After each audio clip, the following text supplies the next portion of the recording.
Ang mga kwento ng pag-ibig, kwento ng buhay, at kwento ng pag-asa dito sa Barangay Love Stories. Love Stories.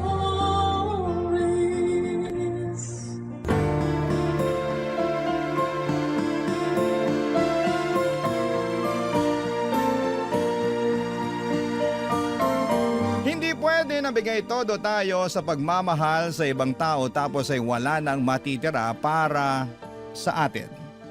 Kaya nga dapat ay ibalanse natin at unahin nating mahalin ang ating sarili upang makapagbahagi tayo ng pagmamahal sa iba.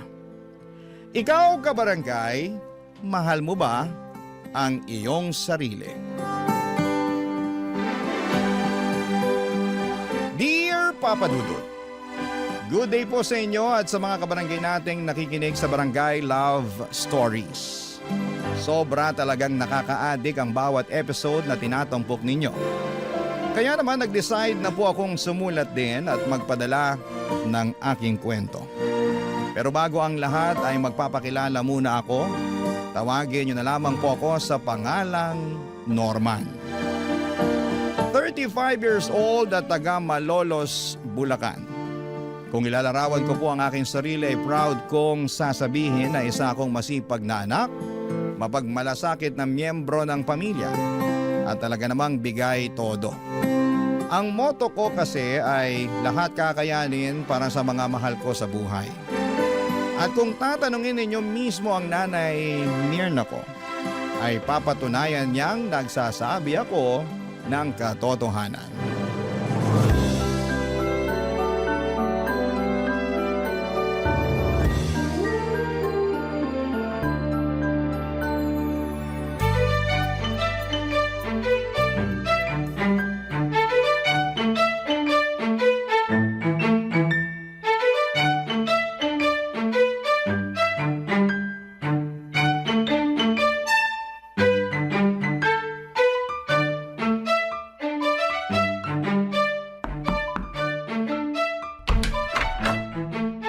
Nay, nandito na po ako. May dala po akong mga grocery. Pasensya na po ang konti ng nabili ko, eto lang. Anong konti? Ang dami-dami na nito. Ay, akin na nga lahat yan ang mailagay ko sa mesa. Tapos maupo ka muna dyan sa sopa para makapagpahinga ka. Sige po, Nay. Salamat po. Ako ang dapat magpasalamat sa'yo. Kasi gumastos ka na naman para sa bahay natin. Sweldo ko naman po ngayon, Nay. Basta, salamat pa rin. Teka, ikukuha kita ng tubig na maiinom, ha? Mukhang uhaw na uhaw ka na dyan. Medyo nga po eh. Sige po, salamat po.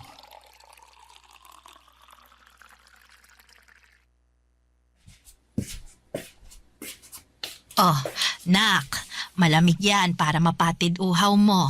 Inumin mo muna. Sige po, salamat, Nay.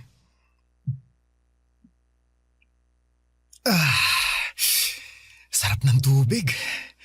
Tanggal uhaw ko dun. Nako, kawawa naman tong anak ko. Ang dami-daming binuhat. Kaya ko naman po, Nay. Kahit na. Ay, kumain ka na ba? Kung hindi pa, nagluto ako ng paborito mong ulam doon. Yung sarsyadong tilapia. Nako, dinamihan ko na yung itlog at kamatis kasi alam kong gustong-gusto mo yan. Oh! Wow! Ang sarap naman, Nay! Masarap talaga yon kasi punong-puno rin yun ang pagmamahal ng isang ina. Paano? Ipaghahain na ba kita, anak? Nako, mamaya na po, Nay. Gusto ko munang umupo rito sa sofa para naman malapat ko sandali yung puwet at likod ko. Ako na lang din po ang maghahain ng pagkain ko mamaya. Ayaw mo ba na asikasuhin kita? Siyempre gusto ko po, pero chillax na lang po muna kayo dyan. Ako na bahala sa sarili ko. Kakain din naman po ako maya-maya. Teka, may ibibigay po pala ako sa inyo, Nay. Kunin ko lang po wallet ko, ha?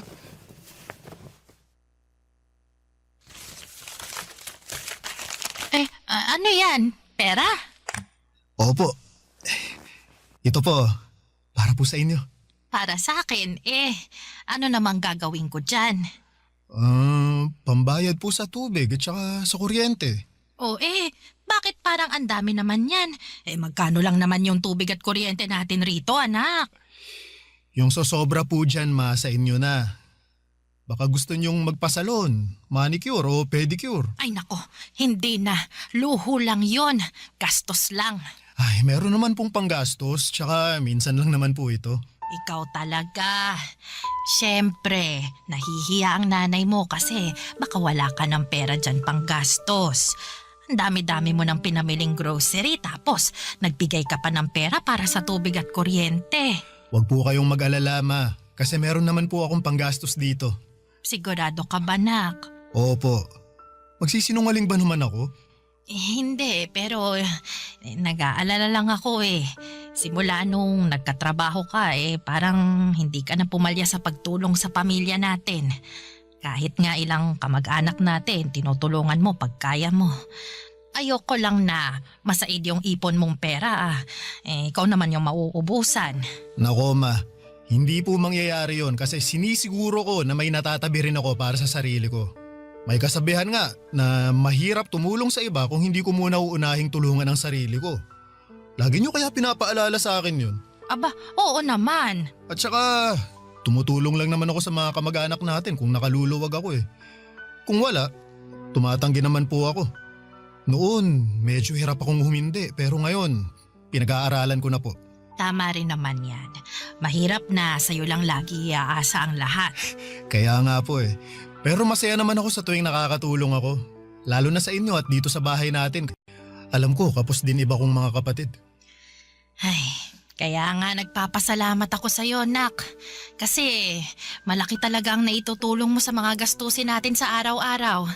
Pero paalala pa rin huwag mong abusuhin ang sarili mo. Magpahinga ka pa rin. Huwag kang magpapakapagod ng husto sa trabaho at maglibang-libang ka rin. Ay, alam mo yon, umalis ka, mamasyal, para hindi puro trabaho at bahay lang ang napupuntahan mo.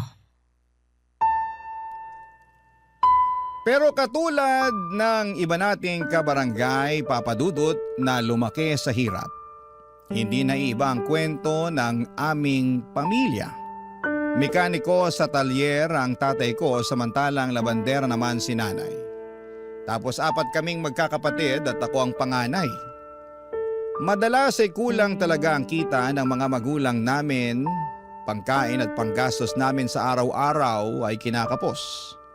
Kaya naman pinangako ko sa aking sarili na magsusumikap ako upang hindi na namin muling maranasan ang magutom. Kaya naman binuhos ko talaga ang panahon ko sa pagtatrabaho. Sa katunayan ay hindi pa ako nakontento sa pag-oopisina. Dahil tuwing day off ko ay rumaraket pa ako sa food business ng kaibigan ko bilang kosinero. Dahil sa pagiging abala ko ay nakalimutan ko na ang aking buhay pag-ibig. Bagay na madalas kumustahin sa akin ng nanay ko.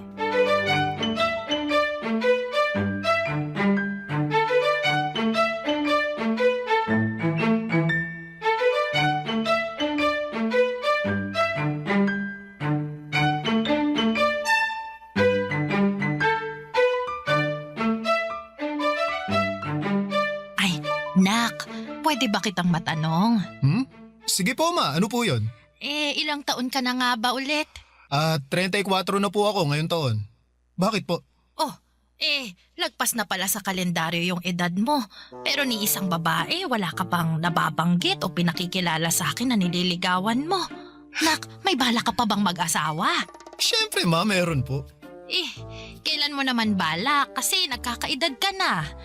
Nung panahon namin, ganyang edad, may 5 ng anak. Ay, iba naman po yung panahon nyo sa panahon natin ngayon. Saka sa totoo lang, wala po akong oras makipag-date dahil busy ako sa pagtatrabaho. Oo nga Kahit day off mo doon ka naman sa kaibigan mong si Tio pumapasok. Wala ka ng pahipahinga. Masaya naman po ako na marami akong ginagawa Saka nakakapagpahinga naman po ako Pero wag mo pa rin kalimutan mag-love light. Kasi baka magulat ka na lang, tumanda ka ng binata. Naman, wala naman po sigurong problema kung tumanda akong binata, di ba? Wala nga, pero masarap pa rin yung meron kang sariling pamilya at saka mga anak. Oo, mahirap ang buhay pero naniniwala naman ako na gagawin mo ang lahat para itaguyod yung pamilyang bubuuin mo eh. Malaki ang tiwala ko na magiging mabuti at responsable kang padre de pamilya. Sige po, Ma. Kapag meron na po akong natitipuhang babae, kayo po ang unang makakaalam. Abay, dapat lang kasi nanay mo ako. Ako ang dapat una mong pagsabihan dahil kung hindi magtatampo ako.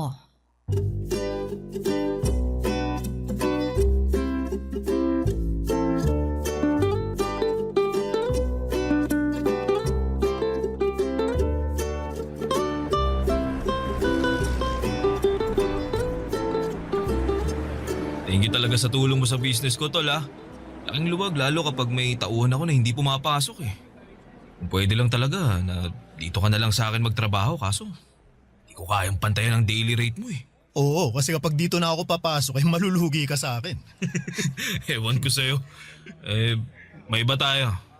Wala ka pa rin bang nililigawan, bebot? Nako, tol. Nagugustuhan nga, wala eh. Liligawan pa kaya? Baka sakali lang naman ako na meron na. Nako, nagbabaka sakali o nakikichismis? Ganun na rin yun. Siyempre, sa ating anim na magtotropa ikaw na lang yung wala pang bebe. Ayaw naman namin tumanda kang binata kaya dapat kumilos ka na para di mangyari yun. Alam mo, tol, para kang nanay ko. Nung nakaraan lang, kinumusta niya buhay pag-ibig ko. Wala naman daw kaso maging matandang binata pero mas masarap pa rin ang may asawa at mga anak. Totoo yan. Tingnan mo ko ha.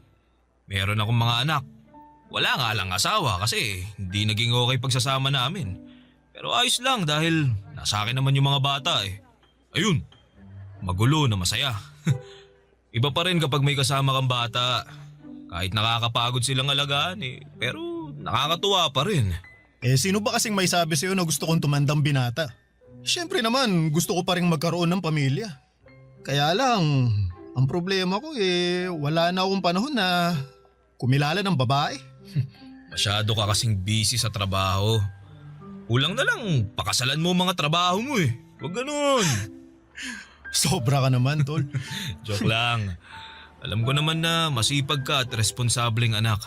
Bigay todo kung tumulong. Pero sabi nga ng nanay mo, pumag-ibig ka rin.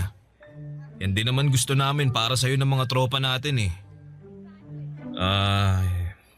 Kaya nga, meron sana akong papakilala sa'yo. Ha? Sino naman? Marisa ang pangalan niya. Kaibigan ng kapatid ko. Mabait yun. Maganda. Mahinhin kumilos at magsalita. Single and ready to mingle. Nasabi ko na rin sa kanya na irereto kita sa kanya. Kaya alam niya na single ka rin. Alay mo, kayo na pala ang para sa isa't isa, di ba? Subukan mo lang makipag-date at kilalanin pa ng husto si Marisa. Papadudot, nagkita kami ni Marisa sa isang cafe sa Quezon City. At masasabi ko na kabadong-kabado ako. Yun pa lang kasi ang unang beses na may makaka-date ako kaya naman ayokong magkamali. Pero buti na lamang at mabait si Marisa at malumanay magsalita. Kaya naman napanatag agad ang aking kalooban. Mabilis kaming nagkapalagayan ng loob. At doon na niya nakwento na meron siyang anak sa ex-boyfriend niya na nasa probinsya nila sa Iloilo. Sa totoo lang, nagulat ako noong nalaman kong single mother siya pero hindi naman nagbago ang tingin ko sa kanya. Mas sumanga pa nga ako sa kanya at tumaas ang aking respeto sa mga sakripisyo niya para sa kanyang anak. Nagpatuloy ang aming pagkakaibigan na hindi nagtagal ay nauwi na nga sa pag-iibigan. Barangay Love Stories. Barangay Love Stories. Papadudot, niligawan ko si Marisa ng 2 buwan bago niya ako sinagot. Noong mga panahong yon ay nakilala at nakausap ko na rin ang anak niya sa video call. Sa katunayan ay nagplano na nga kami ng bakasyon sa Iloilo para personal ko na itong makilala. Pasukan din kasi ng mga panahong yon kaya hindi niya basta-basta mapapaluwa sa Maynila ang bata. Pero habang hindi pa nangyayari yon ay sinabi ko kay Marisa na ipakilala ko muna siya sa aking nanay. Hindi ko pa siya naisasama noon sa bahay dahil pareho pa kaming busy sa aming mga trabaho. Pero palagi ko siyang nakukwento sa nanay ko kaya naman sabik na sabik din ito na makilala siya. Hanggang sa dumating na nga ang araw na yon.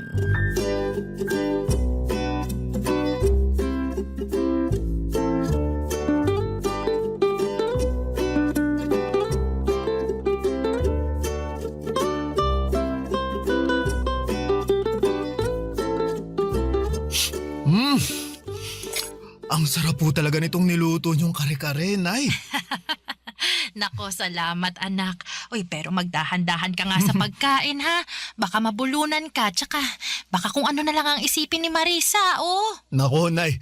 Alam po ni Marisa na masarap kayong magluto kaya ganadong-ganado ako pag kumakain. Lagi ko rin kasing nakikwento sa kanya yon, Nay.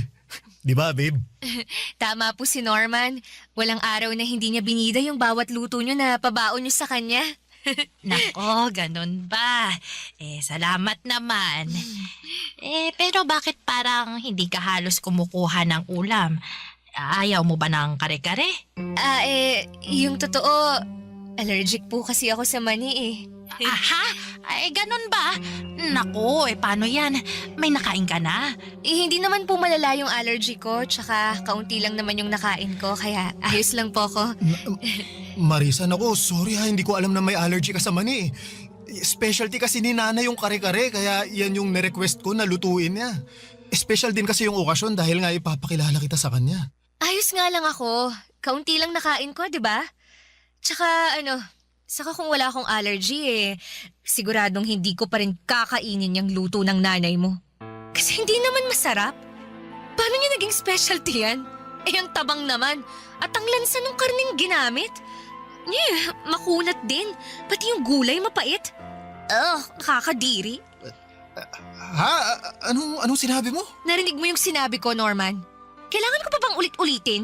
Pasensya ka na ha kung hindi ka nasarapan sa luto ko. Wala na po ba kayong ibang niluto? Ha?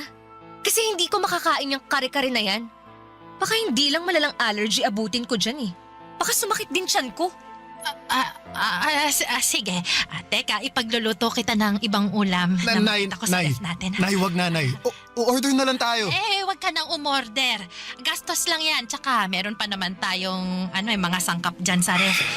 Ako nang bahala, ha? Kumain na lang kayo dyan, ha? Sandali lang, magluluto lang ako. Nay!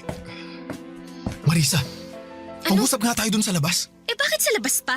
Pwede naman dito na lang sa mesa. Mamaya malamok pa dun kagatin pa ako. Please, Marisa, kahit sandali lang. Ay, nako! Kakainis ka talaga.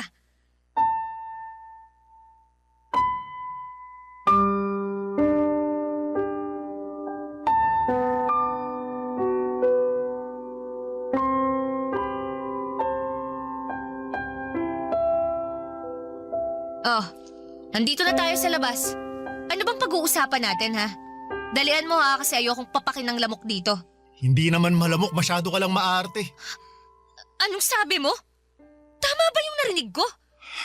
Tinawag mo akong maarte? Sorry pero sumusobra ka na kasi. At bakit ako sumusobra, Aber? Wala naman akong ginagawa sa'yo Sa akin wala, pero sa nanay ko meron. Pinahiya mo lang naman yung luto niya, pinaghirapan niya yun. Saka saan galing yung pinagsasasabi mo kanina na hindi masarap sarap na sarap nga ako sa pagkain kanina. Aba, anong malay ko kung na-immune na yung panlasa mo sa luto ng nanay mo? Lagi mong kinakain Malamang nasanay na yung dila mo. Ang bihira ka, ano ba kasi problema mo? Wala akong problema. Pero nag-expect lang talaga ako na mala 5-star restaurant yung luto ng nanay mo. Pero turns out, hindi naman pala. Hindi ko na nga malunok kaya tinigilan ko ni. Kahit titigan masakit sa mata. Okay, look. Hindi naman sa nilalait ko yung luto ng nanay mo, ha? Mali ko lang din siguro Masyado akong nag-expect. Sinadya ko pa namang hindi kumain bago pumunta rito sa inyo. Kasi nga plano ko na dito kumain ng marami. Kaya lang ganun pa ang nangyari. Mali pa rin na pinahiya mo ang nanay ko. Sana sinarili mo na lang yung opinion mo. Wow! Kasalanan na palang pagiging prangka, ha? Kung hindi ko sasabihin ng totoo ako naman ang kawawa, di ba? Gusto mo, magsinungaling ako sa'yo? Sabihin kong nasasarapan ako sa luto ng nanay mo kahit hindi? Hirap sa'yo, masyado kang balat sibuyas eh. Kung hindi mo kayang tanggapin yung pagiging prangka ko, buti pa maghiwalay na tayo.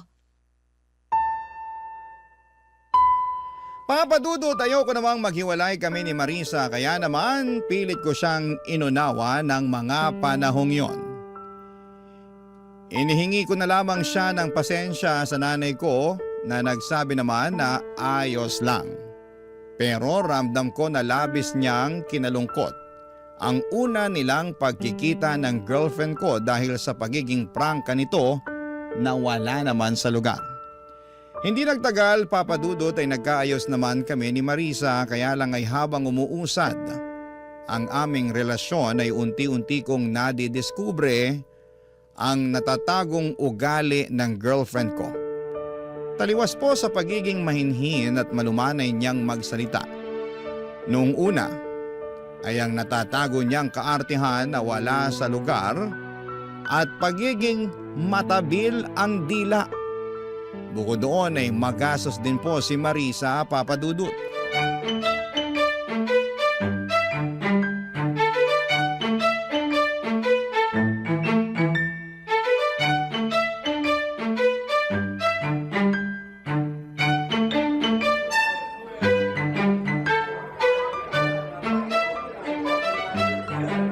Alam mo, gustong-gusto ko talaga sa cafe na to. Aesthetic eh.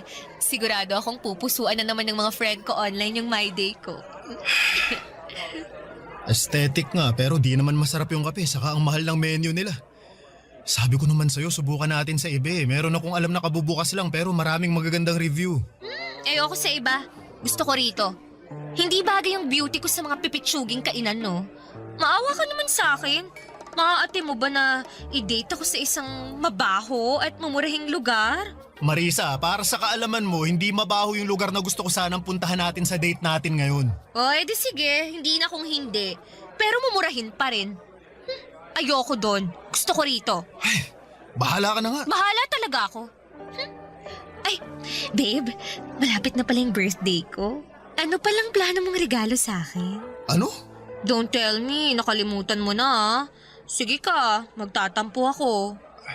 Hindi ko nakalimutan pero sikreto muna kung anong ireregalo ko sa'yo. Siyempre, wala nang element of surprise yun kapag sinabi ko, di ba? Hindi ako mahilig sa sorpresa eh. Mas gusto ko, alam ko na kung anong ireregalo mo sa akin. Para naman masabi ko agad sa'yo kung magugustuhan ko yun. Anong ibig mong sabihin? Para lang hindi masayang yung pera mo. Dapat magugustuhan ko talaga. At saka para sigurado na magugustuhan ko, ako na lang ang pipili o magsasabi kung anong ireregalo mo sa akin, di ba? Hayaan mo na yung surprise na yan. Madali naman yung pikiin sa social media. Ang totoo, wala pa talaga akong naiisip na regalo eh. Pero hindi naman ibig sabihin nun wala akong ibibigay ah. Masyado lang kasi akong maraming iniisip nitong nakaraan kaya... Okay lang naman. Kaya nga tinanong ko para matulungan kita eh. Alam mo kasi, marami akong gustong bilhin. Pwedeng ikaw na bumili ng iba doon para mabawasan yung nasa listahan ko. Yun na lang ang iregalo mo sa akin sa birthday ko.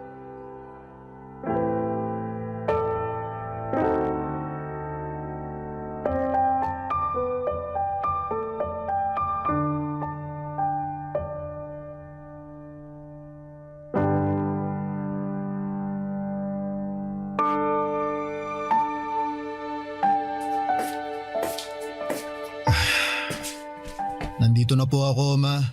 Oh, ano nangyari sa'yo? Bakit malungkot ka, anak? Wala po ito. Pagod lang po ako sa trabaho. Gusto mo ba ng tubig? Huwag na po, Ma. Hindi naman po ako nauuhaw. Upo na lang po muna ako kasi kanina pa nangangalay itong balakang ko eh. Nakasabit kasi ako sa jeep pauwi para lang makauwi rito. Grabe, wala ako halos masakyan tapos ang lakas pa ng ulan. Ay nako, bakit hindi ka na lang nag-taxi o di kaya nagrenta ng kotse para makauwi rito? Wala na po kasi akong cash eh tapos hindi ko naman magamit yung card ko dahil nasagad ko na. Wala pa akong pambayad kasi sa susunod na linggo pa yung sweldo namin. Oo nga pala, Ama. Pasensya na po pala kasi baka hindi ako makapagbigay para sa grocery natin sa sahod ko eh. Unahin ko lang pong bayaran yung credit card ko kasi baka magka-penalty po ako. Mahirap na. Ay, wala namang kaso yon kasi nandyan pa naman yung mga pinamili mo. Pero matanong ko lang ha, hindi naman sa nangingialam ako pero ngayon ko lang yata narinig na nasagad mong paggamit ng credit card mo. Tapos naubusan ka pa ng cash eh. Hindi ka naman ganyan, nak. May binili ka ba o nanakawan ka? Hindi po ako nanakawan, Ma, pero tama po kayo na may binili ako. Binilahan ko po ng bagong cellphone si Marisa kasi birthday niya po ngayon. Yun po kasi ang request niya eh. Tapos kumain kami sa labas kaya ayun. Naubos naman yung cash na dala ko. Barya na lang ang natira kaya hindi na nga ako nakapag-taxi pa uwi. Ganun ba? Ay, buti na lang ligtas ka pa rin na nakarating dito sa atin, nak. Di bale, sa susunod, siguraduhin mo na lang na may ititira ka pang pamasahe. O di kaya, kapag wala ka na talagang pera dyan, edi tawagan mo ko. Sasabihan ko yung mga kapatid mo na pahiramin ka ng pera. Yung isesend nila gamit yung e-wallet para meron kang magamit. Opo, Ma. Salamat po ha. Wala yun, anak. Oh, sige na. Kumain ka na doon para naman makapagpahinga ka na pagkatapos.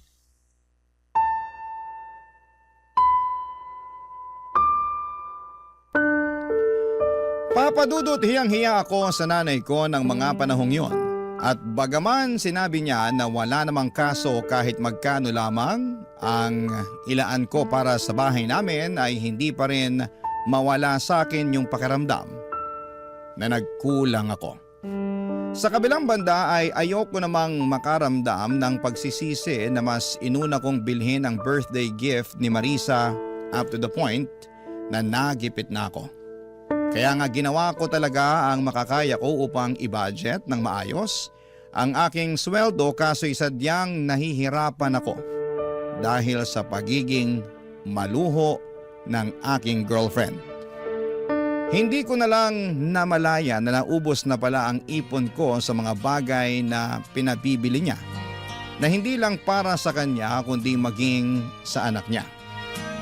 Hindi ako maramot na tao. Pero nung time na yon ay nasaid na talaga ako, Papa Dudut. Hindi lang sa pinansyal, kundi maging emosyonal at mental. Barangay Love Stories. Barangay Love Stories. Sa kabila ng lahat ay mas nanaig pa rin sa akin ang pangunawa at pagmamahal kay Marisa, Papa Dudut. Kaya naman kahit halos maubos na ako ng mga panahong yon ay nagtitiis ako. Maasikaso naman din kasi si Marisa at bumabawi siya sa akin kapag pakiramdam niya ay nagkukulang na siya. Malambing naman siya pero mas madalas nga lang kapag may kailangan siya nangyayari yon. Hindi nga nagtagal ay ibinalita sa akin ni Marisa na buntis siya, Papa Dudut. Pero naging maselan yon. Kaya naman nag-decide kami na tumira muna sa bahay namin para maalagaan siya ng nanay ko. Complete bed rest ng 3 linggo ang rekomendasyon ng OB niya dahil hindi makapit si baby at ayaw naman namin na may mangyaring masama sa anak namin. Kaya nga malaki ang pasasalamat ko sa nanay ko na nagboluntaryo siyang alagaan si Marisa. Akala ko ay maayos ang turingan nila sa isa't isa pero nagkamali pala ako, Papa Dudut. Isang beses ay narinig ko sila na nagtatalo sakto galing akong banyo dahil katatapos ko lamang maligo.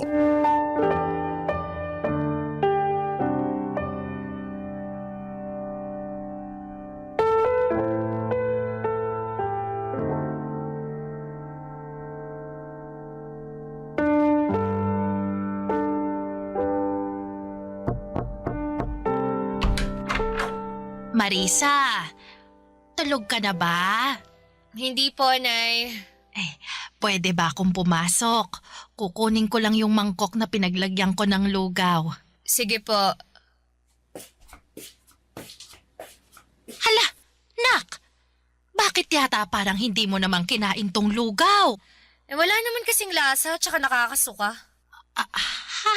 Ay, paanong nakakasuka Maayos naman at malinis yung pagkakaluto ko dyan. Tsaka, may lasa yan. Tinikman ko yan kanina Eh sa wala nga akong nalalasahan eh.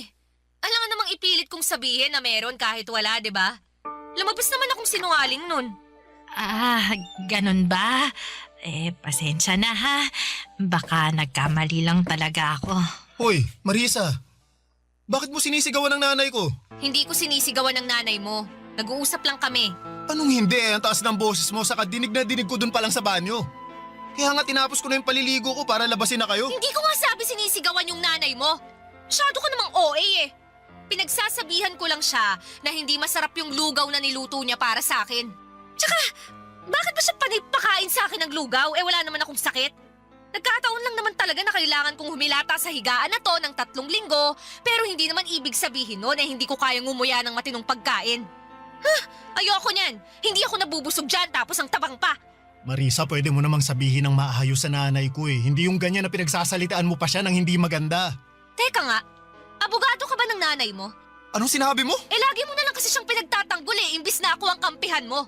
Baka nakakalimutan mong partner mo ko at magiging nanay na ng anak mo. Siyempre hindi ko nakakalimutan yun, pero nanay ko pa rin yung binabastos mo. Anong binabastos pinagsasasabi mo dyan? Alam mo sumusobra ka na ha?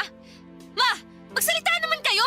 Sabihin yung hindi ko kayo binabastos! Ay, hindi naman ako binabastos ni Marisa, anak. Anong hindi? Dinig na dinig ko nga mga pinagsasasabi sa inyo ng babaeng yan. Hindi na niya kayo nirespeto. Hoy Marisa, nanay ko pa rin yung kausap mo at wala kang karapatan na bastusin siya. Wala ka ba nanay? Ano bang klaseng tanong yan? Sinong nag-aalaga sa anak ko kung wala akong nanay, di ba? Meron naman pala, pero ganyan mo ba kausapin at pakitunguhan ng nanay mo? Hindi! Nanay ko yun Kung ganon, matuto ka ring igalang ang nanay ko kasi parang ako na rin yung hindi mo nirespeto sa tuwing binabastos mo siya. Ang bait-bait ng nanay ko pero hindi ibig sabihin pwede mo na siyang abusuhin. Ni minsan hindi kanya pinatulan. Siya pa nga madalas humingi ng pasensya matapos mo siyang tarayan, di ba? Sana dun man lang maisip mo na nakakabastos ka na. At kung kaya mong irespeto ang nanay mo, sana gawin mo rin yun sa nanay ko. Norman, hindi naman siguro sinasadya ni Marisa, kaya hayaan mo na lang. Ayos lang naman ako Oh, tingnan mo! Ayos lang naman pala sa nanay mo Pero kung makareact ka dyan, akala mo nakagawa ako ng krimen? Pasensya na, Pasensyahin mo mukha mo! Sabi ng OB natin hindi raw ako dapat ma-stress, pero sa'yo ako nai-stress! Isama mo pa yung nanay mong ewan! Sana talaga doon na lang ako sa nanay ko sa Iloilo umuwi! At siya na lang yung dapat na nag-alaga sa akin! Hindi kayo! Papadudot dismayado ako at nasaktan sa kung papaanong pakitunguhan ni Marisa ang nanay ko. Akala ko kasi nagbago na siya pero maling-mali ako dahil hindi naman pala papadudot. Sa palagay ko nga ay mas lumala pa ang pag-uugali niya dala na rin ng kanyang pagbubuntis. Isyo na rin kay Marisa na nagbibigay ako ng ambag sa bahay namin lalo na at magkaka-baby na kami.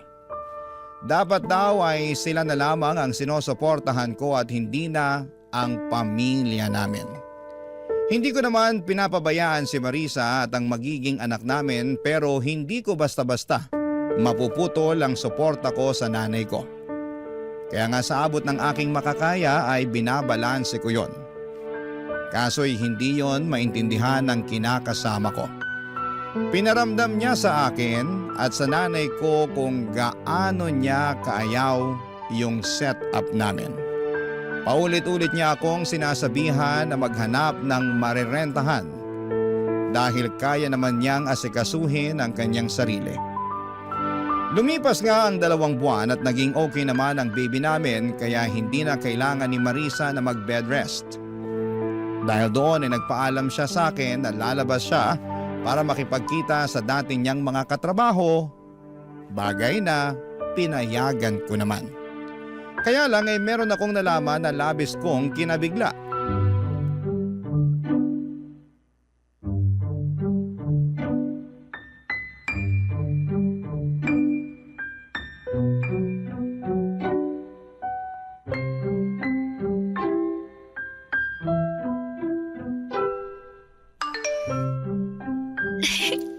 Ano ba naman tong lalaking to?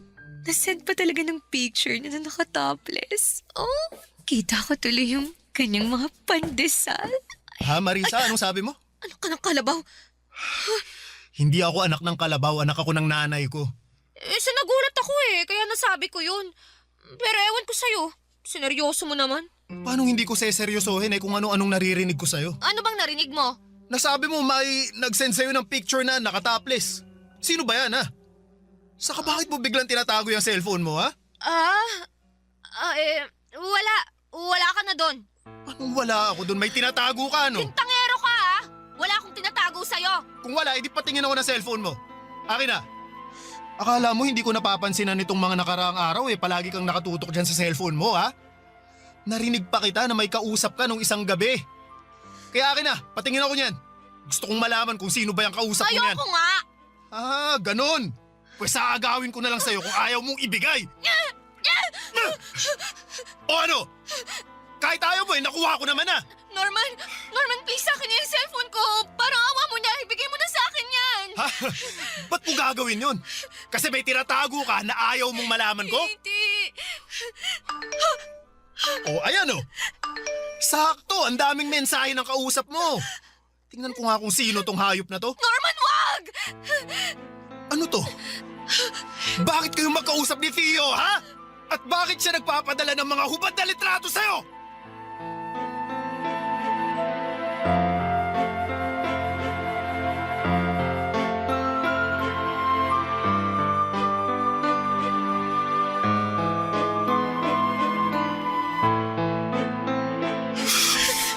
Nasaan na yung hayop na yun? Walang iya ka, Theo. Norman, wag mo na sugurin si Tio. Ikaw! Hayop ka, Theo! Akala ko kaibigan kita pero tinalo mo ako! Dapat sa mukha mo sinusuntok para makita mong hinahanap mo!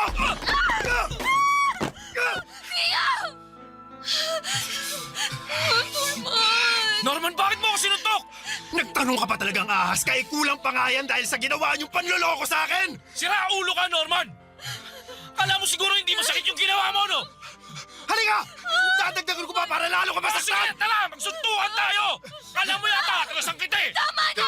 Tumigil na kayo! Ikaw babae ka, huwag mo akong awatin! Tuturuan ko pa ng leksyon yung lalaki yan! Ano bang ginawa ko sa'yo, ha? Sige nga! Nagtatanong ka pa rin! Eh bakit sa akin ka lang nagagalit? Eh si Marisa naman ang unang lumapit sa akin, Paano hindi ako magagalit? Nakita ko yung mga hubad na litratong sinend mo sa girlfriend ko! Baka nakakalimutan mo. May kinakasama na si Marisa at ako yun! Hindi ko naman nakalimutan yon. Pero yung kinakasama mo, ang humingi ng mga picture ko na yon. Ano? Hindi totoo yan! Anong hindi totoo? Sabi mo gusto mo makita ang katawan ko kaya nag-send ako ng picture. Kaya lang nagpahuli ka naman kay Norman kaya yari tuloy tayong dalawa. Tio! Sumusobra ka na, Norman. Alam mo hindi kita papatulan, ha? Sige! Magsuntukan tayo! Para lalo ko mapadugo yung bastos mo ka! Ano ba kayo? Sinabing tama na Makinig naman kayo sa akin! Huwag akong magsabihan at awatin mo kundi ang Norman na yan.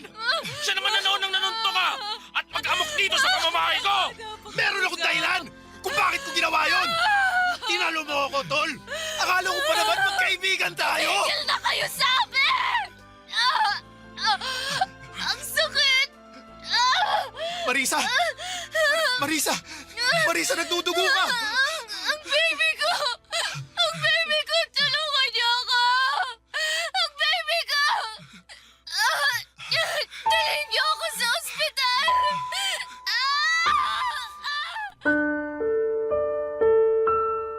Papadudot, dinala namin si Marisa sa ospital dahil nagdudugo siya ng mga panahong yon.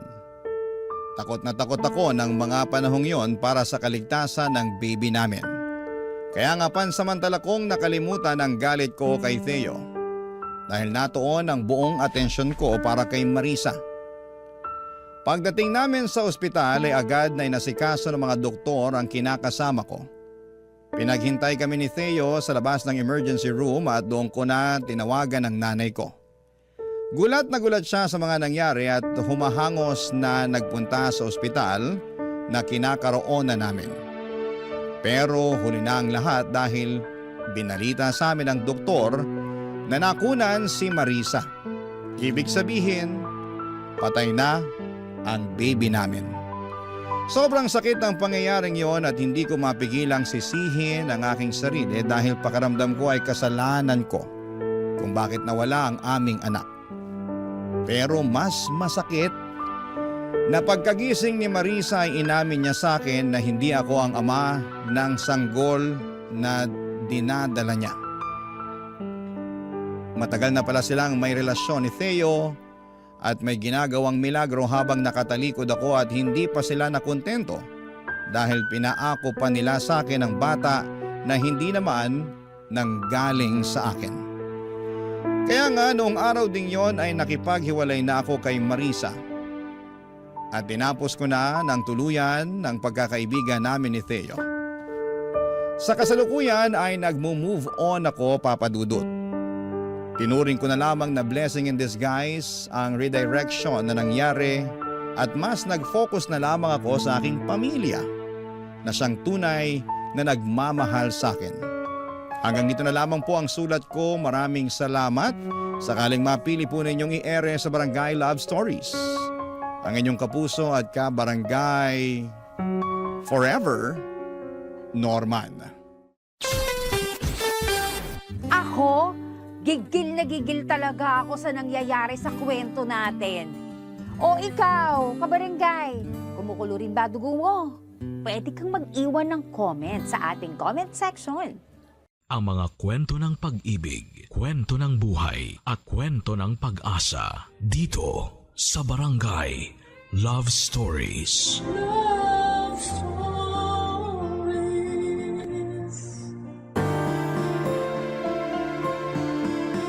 May mga bagay na hindi tayo komportableng nakikita o nararanasan. Hindi natin pwedeng pilitin ang mga sarili nating tanggapin yon kung hindi naman kailangan. Ikaw, kabarangay, saan ka ba hindi komportable? At kaya mo ba itong tanggihan kapag ito ay napunta na sa iyong harapan? Dear Papa Dudut, ako nga pala si Kathy, 35 years old at meron akong nakarelasyon. Naitago na lang natin siya sa pangalang Bert. Mas matanda siya sa akin ng 20 years. Pero kahit ganon kalayo ang agwat namin sa isa't isa ay hindi naman kami nagkakaroon ng malaking problema. Marami kaming pagkakaparehas kasi mas marami akong alam sa henerasyon niya. Kaya hindi kami nauubusan ng pag-uusapan. Nakilala ko siya sa tulong ng isang katrabaho. Nereto ako noong time na ready na ulit akong magmahal. 3 taon na kasi akong single noong nakilala ko si Bert. Pakiramdam ko noon ay ready na ulit akong magmahal nang makilala ko na siya. Mature kasi siya at iba roon sa mga naging karelasyon ko. Tumagal din ang 1 taon ng ligawan bago ko siya sinagot, Papa Dudut. Hindi nga siya nainip, di kagaya ng iba na paabutin mo lang ng kalahating taon ng panliligaw ay sumusuko na. Hindi ko pinagsisihan na sinagot ko si Bert, Papa Dudut. Paano ba naman kasi lahat ng kailangan at gusto ko ay kaya niyang ibigay? Edad lang naman ang maipipintas ng iba sa kanya. Pero pagdating sa ibang bagay tungkol sa kanya, wala silang ibang masabi. Boto ang mga mahal ko sa buhay sa kanya, Papa Dudut. Gusto na nga nilang magpakasal na kami kaagad. Napag-usapan namin yon pero hindi naman ako nagmamadali. Parang okay pa rin sa akin na mag-boyfriend at mag-girlfriend lamang kami. Hindi naman ako pressured kahit lagpas 30 na. Enjoy pa kasi ako sa situation namin ni Bert, Papa Dudut.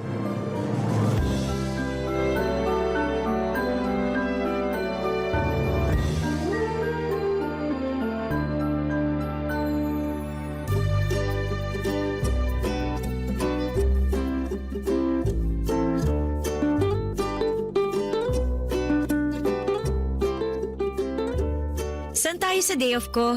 Ikaw ba?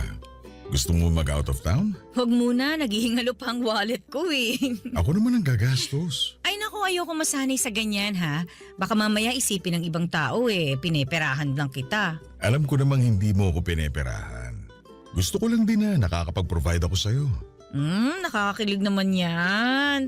Alam mo, yan pa naman yung harap ng mga babae. Good provider. Sana all na lang talagang sasabihin ng ibang tao sa atin.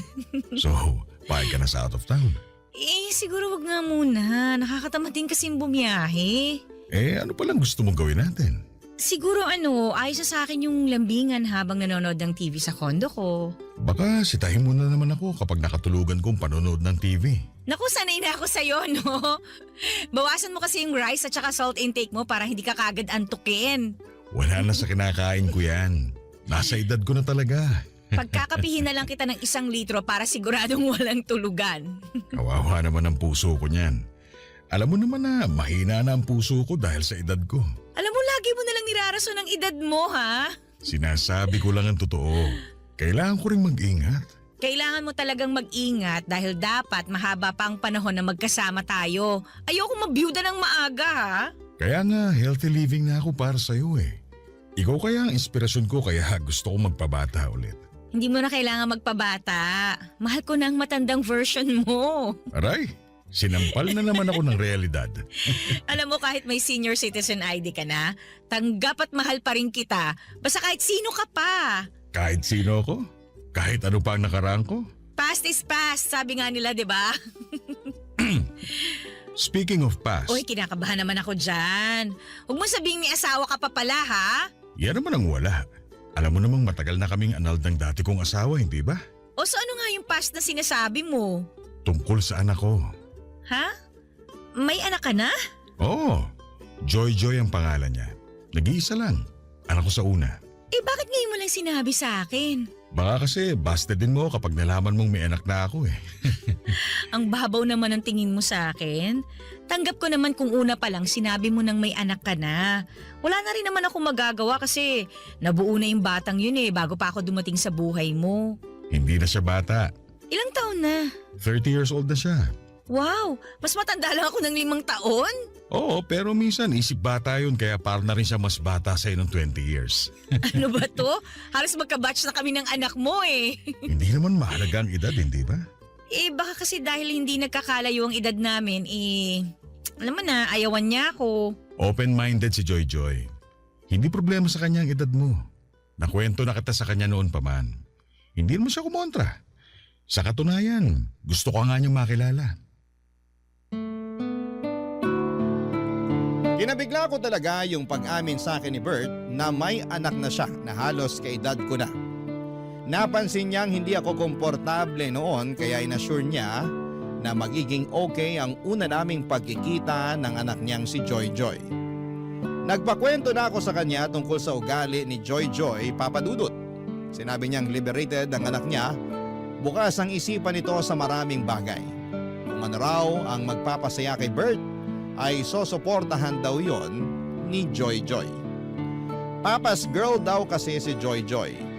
Palibasa noong baby pa lamang ito ay si Bert na lagi ang kasama niya. Nag-ibang bansa kasi ang nanay ni Joy Joy after nitong mga anak. Kaya na-develop yung bonding nilang mag-ama. Kahit nung time na nagkahiwalay na si Bert at ang asawa niya ay hindi nagbago ang koneksyon ng mag-ama, Papa Dudut. Kahit tuwing weekends na lamang daw sila magkita pero madalas pa rin silang nagkukumustahan, salamat na lamang sa social media.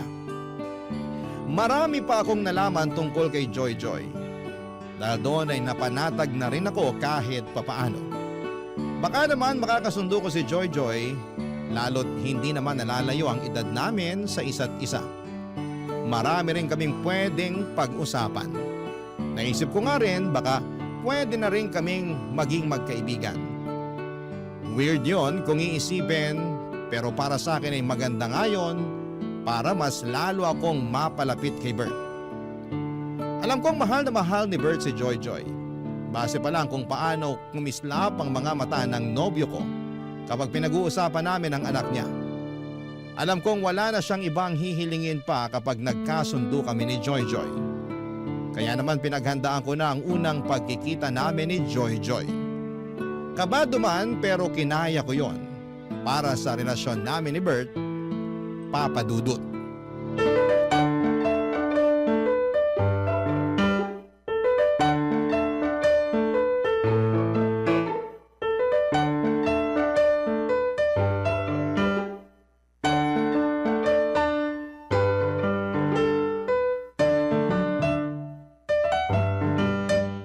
Joy Joy, ito pala ang tita Kati mo. Pwede bang Kathy na lang ang itawag ko sa'yo? Kasi naman 5 years lang ang agwat natin sa isa't isa eh. Ay, mas gusto ko nga yan. Aba, una pa lang nagkasundo na kayong dalawa. Mukha naman kasing madaling pakisamahan tong si Kathy eh. Saka mukhang marami kaming mapagkakasunduan. Ramdam ko rin eh. Parang may lukso ng dugo ako sa'yo. Ay, nanay lang? Char. Huwag mong sobra ng biro mo, Joy Joy. Baka mabigla naman to si Kathy. Ay hindi. Maganda nga una pa lang nilalapag na niya sa akin yung totoong ugali niya eh. Para wala nang gulatan. Alam mo ngayon pa lang, gusto na kitang maging stepmother. Pero mas mukha tayong stepsisters. Oo nga pala, Joy Joy. Dito matutulog sa bahay si Kathy, ha? Si Papa naman, anak ba kita para magpaalam ka sa akin kung pwedeng matulog ang girlfriend mo sa bahay mo? Baka lang kasi dito ka rin matulog ngayon. Eh dito naman talaga ako matutulog ngayon. Nakaschedule na, di ba? Wala namang kaso sa akin kahit maglambingan kayo magdamag ni Kathy. Basta wag lang kayo masyadong maingay sa kwarto ha. Walang kalampagan ng kama. Hoy, huwag yung ganyang biro, ha? Hindi naman maiilang tong si Kathy. Ako ang naiilang eh. Eh di sorry. Sorry Kathy ha kung nabibigla ka sa bunganga ko. Sana masanay ka na. Ganito lang talaga ako makipag-usap kay Papa para lang kaming magkaedad. Nako, okay lang yun. Parehas lang tayo. Parang kaedad ko lang din ng tatay ko kapag kinakausap ko siya. Eh, nagkikiss din ba kayo ng tatay mo? Kiss? Oo, bumibeso ako sa kanya pag nagkikita kami. Ha? Beso lang? Para naman kayong magkaibigan lang? Eh, paano pala dapat?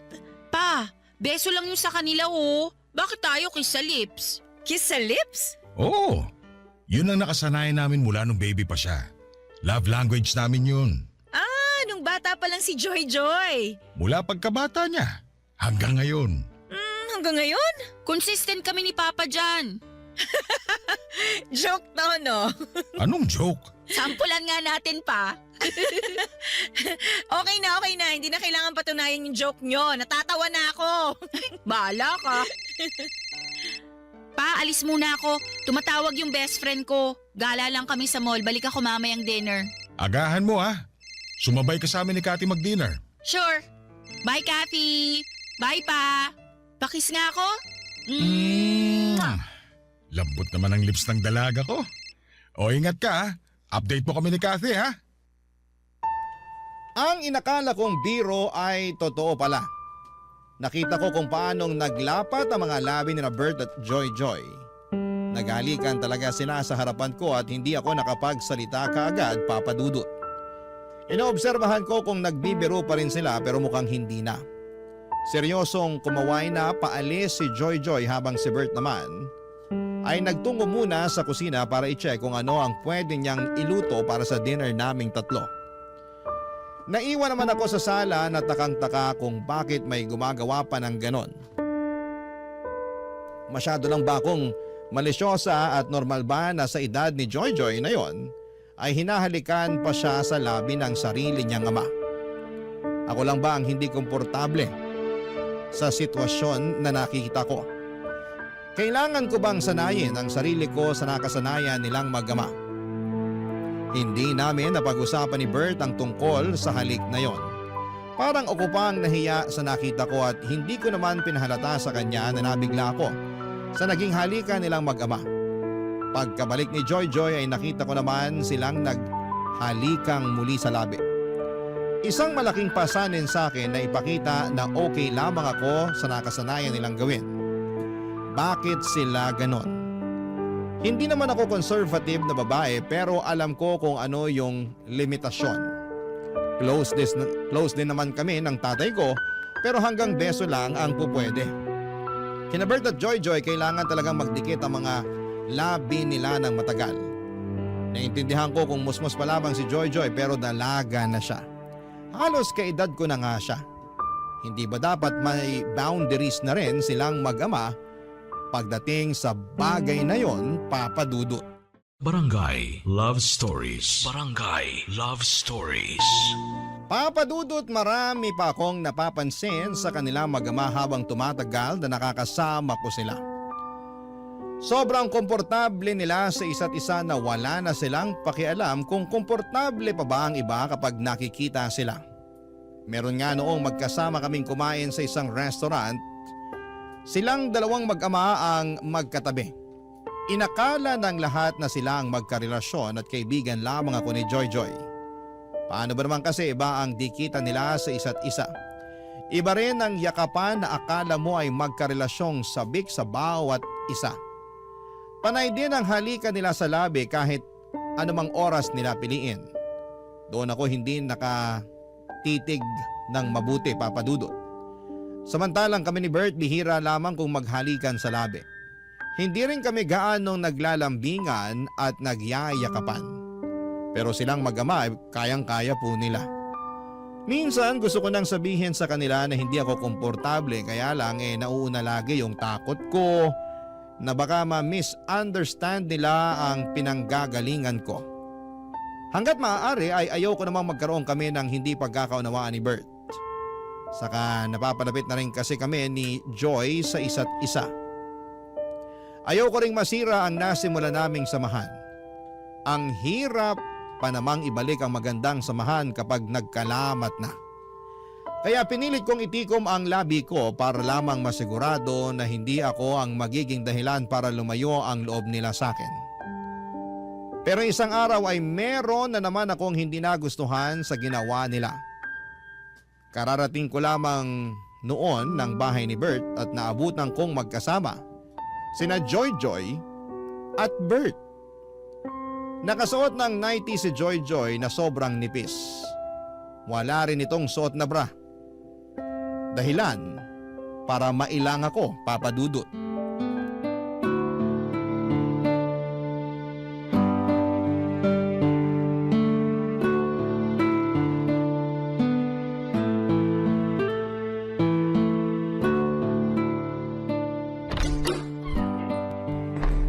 Bert? Kathy, late ka na dumating ha. Sorry na traffic kasi ako eh.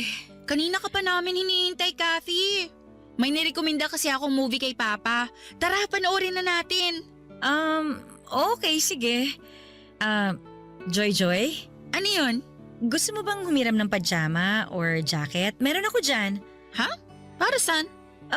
Naka-nighties ka kasi tsaka wala ka pa yatang bra. Ganyan talaga manamit yan kapag dito sa bahay natutulog. Lagi kasi siyang naiinitan. Masanay ka ng ganitong suot ko, Kathy. Saka ayaw akong nagbabra kasi masakit sa likuran. Kailangan din naman kasing ipahinga yung dibdib niya sa bra. Hayaan mo na siya. Okay. Kala ko kasi wala siyang magamit na ibang damit. Hindi nga rin ako nakapanty eh. Seryoso ka ba dyan? Yan ang payo ko sa kanya. May nabasa kasi ako na dapat hindi palagi nagpapante ang babae. Dahil? Nakalimutan ko na eh. Magpalit ka na ng pambahay para makanood na tayo rito. Dali. Joy Joy, sure ka bang ayaw mong humiram ng ibang damit sa akin? Hindi nga, okay lang ako. May problema ka ba sa damit ko? Baka lang kasi kabagin ka. Baka hindi ka komportable. Ito na ang pinaka-komportableng damit ko. Kung pwede nga lang tong gamitin sa mall eh. Baka pinangrampa ko na talaga. Huwag ka na mag-alala sa sote, Joy Joy. Asikasuhin mo na lang ang sarili mo para makanood na tayo. True. Saka Kathy, okay lang ba kung kami ni Papa ang magtabi habang nanunood? Kasi maingay kami pag nanunood eh. Baka maistorbo ka. Ayos lang naman. Madikit lang kasi itong si Joy Joy sa akin kapag nanonood ng TV.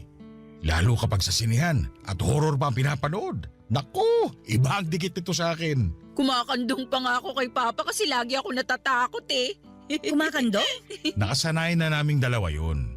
Kumakandong siya sa akin lalo kapag nangangalay na yung likuran niya. Lagi kasi sumasakit ang likod nitong dalaga ko eh. Kumakandong kahit ganyan ang suot niya? Oo, wala namang masama.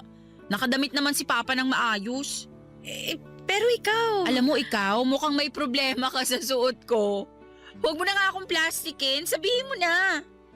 Medyo nabigla lang kasi ako. Hindi kasi ako sanay makakita nung, alam mo na, nung babaeng naka-90s.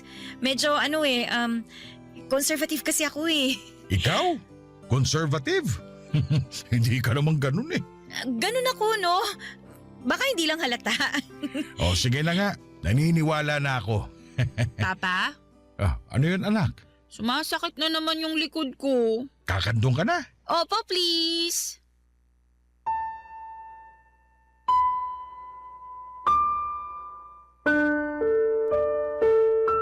Bigla na lamang kumandong si Joy kay Bert.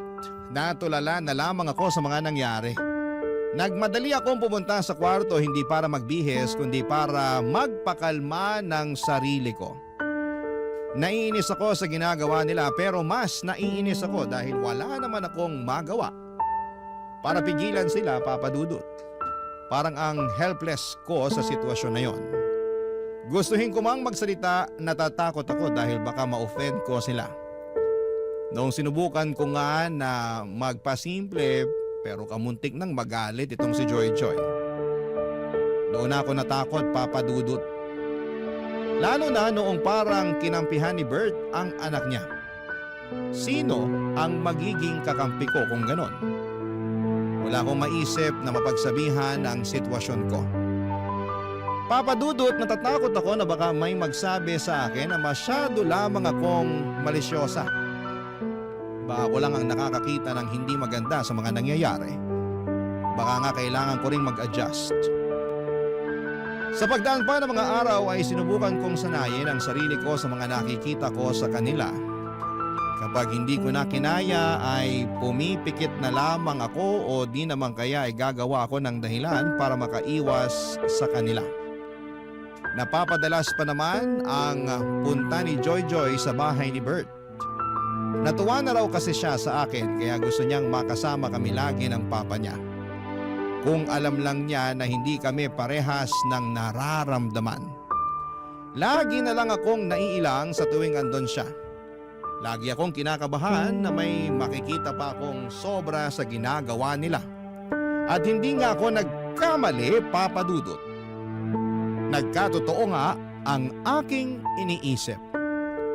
Isang gabi, sinurpresa ko si Bert para sa monthsary namin. Sinabi ko sa kanya noong una na hindi ako makakapunta sa bahay niya pero pupunta pa rin ako. May dala akong cake at regalo para sa kanya. Pero isang malaking sorpresa para sa kanya ay hindi pala kundi ako pala ang masosorpresa sa mga makikita ko.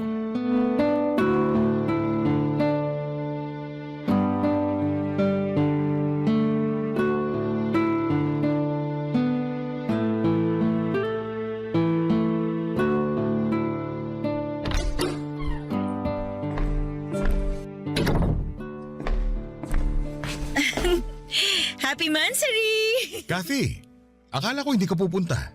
Gusto kitang sorpresahin eh. Happy Monthsary! Ikaw talaga. Sana nagsabi ka. Di hindi na yung surprise. Bumili pala ako ng cake at saka... Kathy!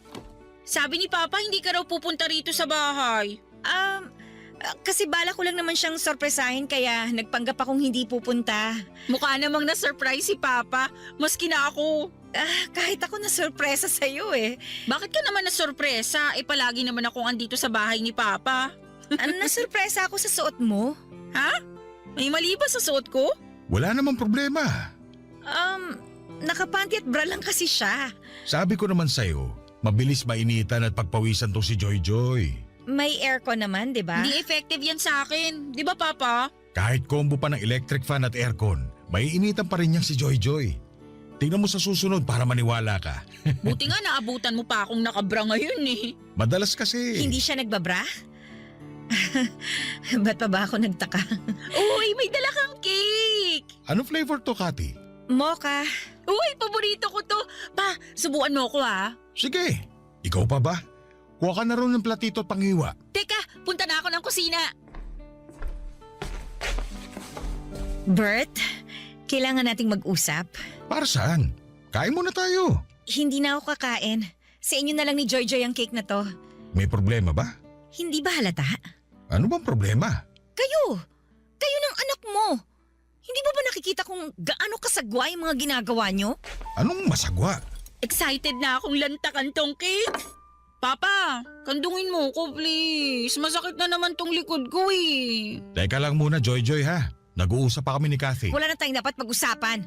Pakinggan nyo kung paano kayo mag-usap ng anak mo para maintindihan mo kung bakit ako ganito. Teka, ano bang nangyayari? Pumunta lang ako ng kusina tas nag-aaway na kayo bigla? Ikaw, Joy, kasali ka sa problema. Bakit ba kasi ganyan ka manamit sa tuwing nandito ka sa bahay ng papa mo? Kasi bahay naman to ni papa ko at isusuot ko kung anong gusto ko. Dalaga ka na! 30 ka na! Ilugar mo naman ang pananamit mo. Hindi pwedeng naka-brat panty ka lang tapos kakandong ka sa tatay mo. Ano yun? Tapos lagi kayo naghahalikan sa labi? Malisyosa lang ba ako o mali na yung ginagawa nyo? Malisyosa ka lang. Walang mali sa ginagawa namin ng anak ko. Ito na ang nakasanayan namin bago ka pa dumating. Huwag naman sanang marumi ang isip mo, Kathy. Gusto pa naman kita para kay Papa. Thank you na lang, pero hindi ko na kaya tong ginagawa nyo. Sa inyo na tong cake. Mag-enjoy kayong kumain habang magkakandong. Sa sobrang inis ko ay nagmadali na akong umalis. Nanginginig ako naglakad palabas ng bahay. Hinabol ako kaagad ni Bert at pinigilan niya akong umalis at gusto niya akong kausapin. Sinubukan ko naman siyang pakinggan pero nilalabanan pa rin niya na wala silang ginagawang masama ni Joy. Doon ako napundi. Nagbook na ako kaagad ng masasakyan para makaalis na. Sinabi ko sa kanya bago ako sumakay ng sasakyan na mag-cool off muna kaming dalawa.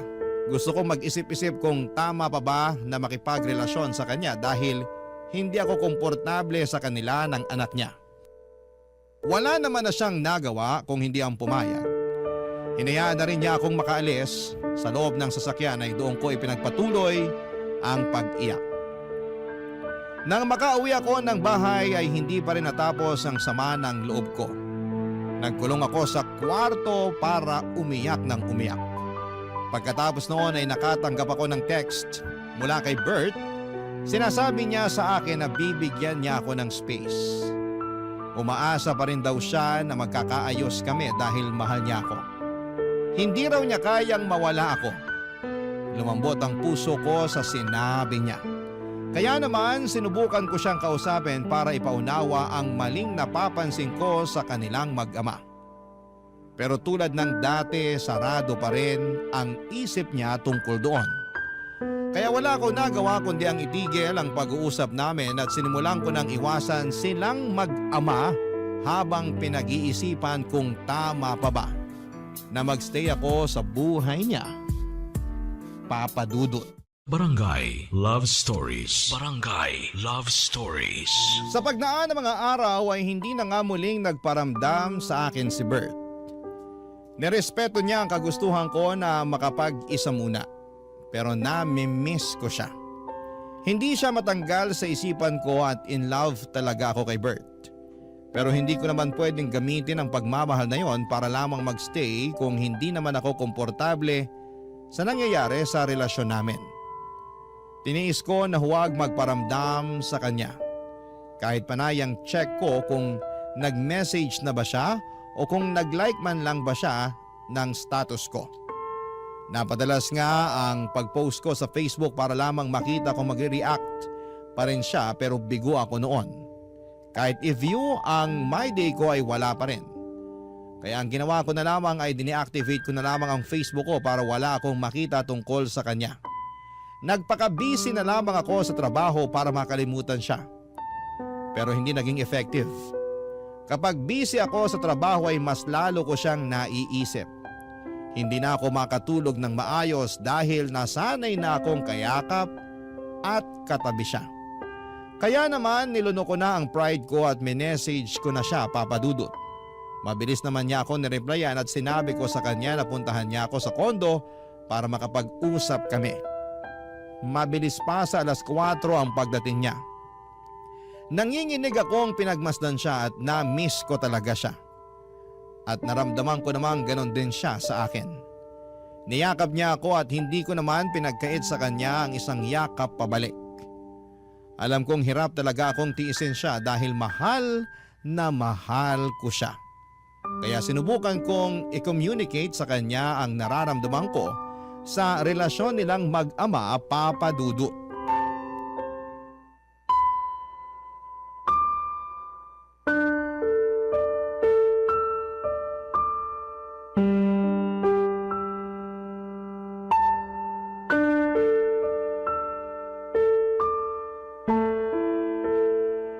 Namiss talaga kita. Mabutit naisipan mo nang makipag-usap sa akin. Namiss mo ba ako? Namiss kita, pero Pwede kayang wag na tayong mag-away. Okay na sana to. hindi na tayo mag-aaway basta mapag-usapan lang natin yung tungkol sa inyo ni Joy Joy. Baka mas lalo lang tayong magkagulo eh. Pwede bang kalimutan na lang natin yun? Hindi ko pwedeng kalimutan yon. Sana pala, hindi mo na lang ako pinapunta rito. Kung hindi ka pa pala okay tungkol doon. Kaya nga kita pinapunta dito para maging okay na tayo. Kailangan lang nating pag-usapang dalawa yon para matapos na. Masyado lang kasing marumi ang isip mo. Hindi marumi ang isip ko. Kahit sinong iharap mo, ganun din ang mararamdaman. Nakakailang. Hindi komportabling tingnan. Ganun lang kami ng anak ko. Kasalanan ba namin kung close kami? Masyado kayong close. Wala namang masama ron. Anong gusto mo? Maging cold at pabaya akong ama sa kanya tulad ng iba? Hindi mo kasi maintindihan yung sinasabi ko eh. Sobra kayang laswa yung nakikita ko sa inyong dalawa. Naghahalikan kayo sa labi. Hindi lang tuwing aalis siya o darating ha. Basta kapag masaya kayo o kahit walang ginagawa, bigla na lang kayong maghahalikan. Para kayong magkarelasyon eh. Halik ng isang ama lang yun. Pwede naman sa pisngi na lang o kaya naman sa noo. Kathy naman. Huwag mo rin akong simulan sa pagsusot niya ng brat panty sa bahay mo habang nakakandong sa'yo. Minsan nga naka-nighties lang eh. Sige, sa susunod sasabihan ko siya na sa tuwing pupunta siya sa bahay ko, huwag siyang kakandong sa akin. Ugaliin nyo na maglagay ng limitasyon sa pagiging close nyo. Sobra ka naman, Kathy. Anak ko yun eh. Nasanay na kami sa ganun. At wala naman kaming nasasaktang ibang tao sa ginagawa namin. Anong tawag mo sa akin? Hindi man ako nasasaktan sa ginagawa nyo pero naiilang talaga ako eh. Hindi ko alam kung bakit hindi mo yun makita. Kasi wala naman ako nakikitang masama. Baka nga nagsiselos ka lang kasi sobrang close kami ni Joy Joy. Baka pakiramdam mo, nawawala na ako ng oras sa'yo. Ha? Bakit ko naman pagsisilosa ng anak mo? Hindi lang ako komportable sa pinapakita nyo sa akin kapag nakaharap ako sa inyo. Ay, nako. Parang wala namang mananalo sa usapang ito. Ay wala talaga. Hanggat hindi mo nakikita kung ano yung point ko. Bert, sabihin mo nga sa akin, ano pa ba yung madalas nyong ginagawang mag-ama para ipakita yung closeness nyo sa isa't isa? Mga normal na bagay lang. Anong normal na bagay? Tabi kami matulog. Nakapanty at bra na naman ba siya? Sabi ko naman sa'yo, mabilis siyang mainitan eh. Ay naku, ano pa? Ayoko na magsabi, baka magalit ka na naman. Eh mas magagalit ako kapag hindi ka nagsabi. Ay, sabay kaming maligo. Nang nakahubad kayong pareho? Malamang. May maliligo bang nakapantalon at t-shirt? Papadudot na irita ako sa pamimiloso po ni Bert. Pero wala nang mas nakapagpairita sa akin nang malaman ko kung ano pa ang ginagawa nilang dalawa. Bakit hindi nila makitang mali yung mga nakasanayan nila? Dalaga na ang anak ni Bert pero kung umasta siya akala mo ay sanggol lamang ang anak niya. Halos kilabutan ako sa mga sinabi ni Bert, Papadudot. Kasama mo matulog ang anak mo nang nakahubad? Kasama pang maligo ng nakahubad? Paano sila nagiging bulag sa mga ginagawa nila? Wala bang ibang taong nagsasabi sa kanila na may mali na? Ang dami kong tanong noon pero dahil sa galit ko ay mas pinili ko na lamang na paalisin si Bert. Baka kung ano pang maidagdag niya na makapagpawala ng respeto ko sa kanya. Hindi ko na kinaya. Minessage ko siya at sinabing tapos na kaming dalawa, Papadudot. Hindi naman niya ako nireplyan. Mabuti na rin yon para mamatay na yung natitirang pag-asa sa puso ko na magiging maayos pa kaming dalawa. Panayang iyak ko habang nagmo-move on. Yun marahil ang pinakamasakit na breakup sa akin. Hindi kasi ako ready na magkahiwalay kami ni Bert. Pero kailangan kong gawin dahil hindi ko na kayang tanggapin yung nakikita ko sa kanilang mag-ama. Hindi na siya nagparamdam pa ulit sa paglipas ng buwan. Hanggang isang araw ay nagulat na lamang ako sa isang bisitang dumating sa bahay ko. Si Joy Joy.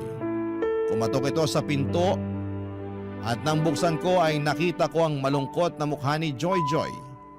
Hindi ko alam kung paano siya haharapin. Naiilang ako sa kanya pero gusto kong pakinggan kung ano man ang gusto niyang sabihin, Papa Dudut.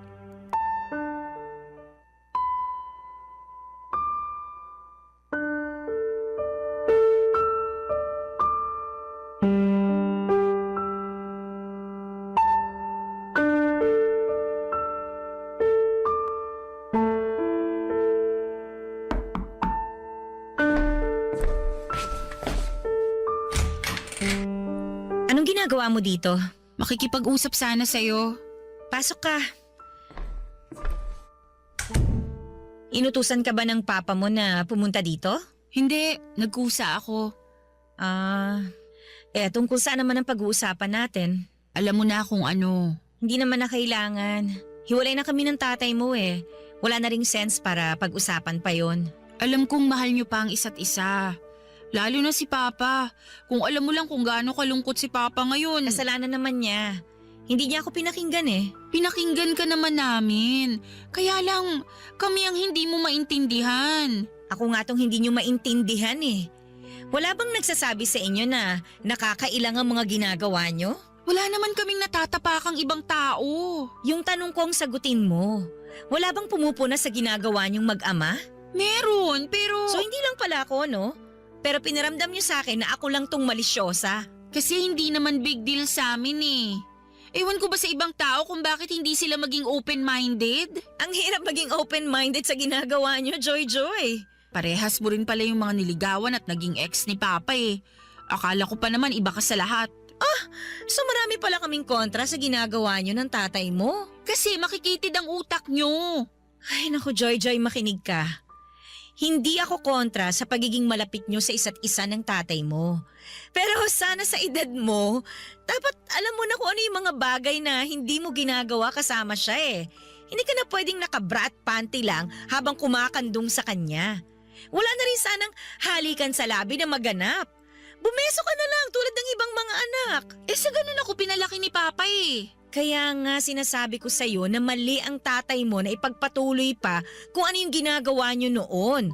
Kahit yung pagtulog na nakahubad ka katabi siya. Sinong hindi magtataas ng kilay kapag nalaman nilang ginagawa niyo yung ganon? Parehas mo talaga ang mga ex ni Papa. Pinagseselosa nila ako dahil sobrang close naming dalawa. Hindi na selos yung nararamdaman nila. Namin. Hindi na kami komportable. Ang nanay mo ba, alam ba niya yung ginagawa niyo? Hindi naman siya nagtatanong eh. O subukan mo sabihin sa kanya para magkaalaman na. Baka hindi ka na niya ulit papuntahin sa tatay mo kapag nalaman niya yan. Open-minded ang nanay ko. Kaya alam kong wala lang sa kanya to kapag sinabi ko sa kanya. Okay, sige. Hindi na ako lalaban kasi buhay niyo naman yan eh. At saka, tapos na rin kami ng tatay mo. Good luck na lang sa next na stepmother mo kung payag siya sa mga inaakto niyo.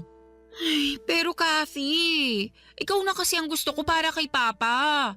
Kahit may hindi tayo pinagkakaunawaan, alam kong ikaw yung dapat para kay Papa. Saka alam kong mahal na mahal ka rin niya. Sa'yo ko lang siya nakitang ganun kasaya eh. O so anong punto mo? Baka naman pwede mo nang isang tabi yung pagkailang mo sa ginagawa namin ni Papa. Tapos balikan mo na siya. Naaawa na kasi ako sa kanya eh. Please, Kathy. Please. Nangingilid ang mga luha ni Joy Joy habang pinapakiusapan akong balikan si Bert. Aminado akong naapektuhan ako sa huling sinabi niya. Nakaramdam ako ng kurot, mas lalo namang nag-ingay ang puso ko. Isinasagawa na naman nitong sinisigaw na naman nitong muli si Bert. Bigla ko namang na-miss si Bert, Papa Dudut. Pinalis ko muna si Joy Joy para makapag-isip-isip ako bago siya tuluyang lumabas ng pintuan. Hinawakan pa nito ang kamay ko at nagmakaawa na huwag ko raw iwan ang tatay niya. Hindi raw niya kayang makitang lugmok sa kalungkutan ng tatay niya. Doon ko naramdaman kung gaano niya kamahal si Bert. Tumango na lamang ako at sinabing kami na lang ng tatay niya ang mag-uusap sa dapat na gawin. Pagkatapos noon ay nagmadali akong isarado ang pintuan at doon ako napasantad. Para ako nanghina sa naging usapan namin. Ilang araw na akong naguguluhan sa dapat kong gawin, Papa Dudut. Mahal na mahal ko po si Bert. Wala na akong ibang lalaki na nakikitang makakasama kung hindi siya. Kaya lang ay hindi ko talaga matanggap ang ginagawa nilang mag-ama. Sinubukan ko namang sabihin yon sa kanila pero mukhang hindi nila babaguhin ang nakasanayan nila. Kasi hanggang sa dulo ay pinapakita nilang walang mali sa ginagawa nila. Ano po ba sa tingin ninyo ang dapat kong gawin? Wala na akong ibang problema kay Bert maliban nga roon sa kakaibang closeness nilang mag-ama. Hindi ko na alam kung ano ang gagawin ko at sana'y matulungan niyo ako. Isa po akong masugid na tagapakinig ng inyong #1 radio station sa Barangay LS 97.1, lalo na ang inyong programang Barangay Love Stories. Makakaasa kayo sa patuloy na pagsuporta ko bilang pasasalamat sa pagbahagi ng aking kwento. Ang inyong forever kapuso at kabarangay, Kathy. Barangay Love Stories. Barangay Love Stories. Nalilito pa rin sa life ang ating kabarangay. Ano kaya ang maipapayo mo sa kanya? Ibahagi mo yan sa ating comment section para mabasa rin niya. Barangay LS 97.1. 97.1. Number 1.